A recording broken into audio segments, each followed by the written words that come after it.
Il y a quelques mois, ce chef d'entreprise a eu un redressement judiciaire. Depuis, des articles très critiques contre lui se sont retrouvés sur le net. Ils ont porté atteinte à son image. Quand on tapait mon nom sur Google ou tous les moteurs de recherche, notamment ceux dont se servent les recruteurs, vous aviez un certain nombre d'articles qui ressortaient liés à cette affaire, qui en permanence reproduisaient des choses qui étaient fausses, non avérées, non vérifiées, et qui portaient atteinte à ma réputation, bien entendu. La réputation numérique, personne ne la maîtrise vraiment. Articles, photos ou opinions sur les forums et les réseaux sociaux, on y trouve tout, y compris des informations mises par d'autres et destinées à nuire. Comme cet entrepreneur récemment, que son concurrent a inscrit à son insu sur des centaines de sites pornographiques pour le dénigrer. Les célébrités aussi peuvent être touchées, comme Laure Manodou, en 2007, victime de diffusion de photos intimes. La nageuse comme le chef d'entreprise ont contacté une société spécialisée dans l'e-réputation. On les appelle les nettoyeurs du web.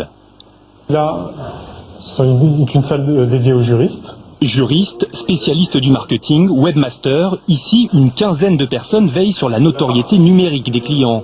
Pour notre chef d'entreprise en difficulté, les avocats de cette société ont fait retirer certains articles quand cela était possible.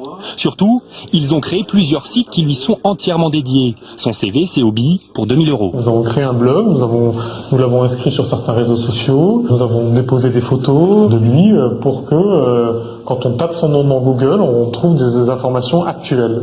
Le service fonctionne aussi pour les entreprises. Ici, en cas de conflit social par exemple, la société met plusieurs experts à disposition, 24 heures sur 24.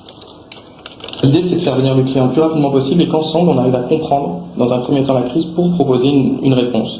Donc si c'est par exemple une rumeur, une information qui est erronée, un simple communiqué peut suffire. En France, les sites internet sont soumis aux mêmes devoirs que les organes de presse. Il vous est donc possible d'attaquer nos d'injures ou de diffamation.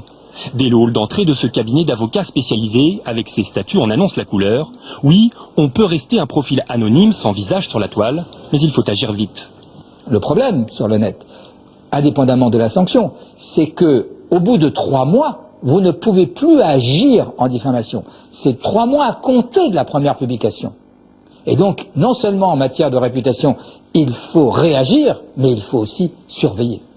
Et même les compagnies d'assurance s'y mettent. Elles proposent de protéger les internautes toute l'année avec des abonnements à 9,90 € par mois. La protection numérique, un marché débutant, mais déjà en pleine expansion.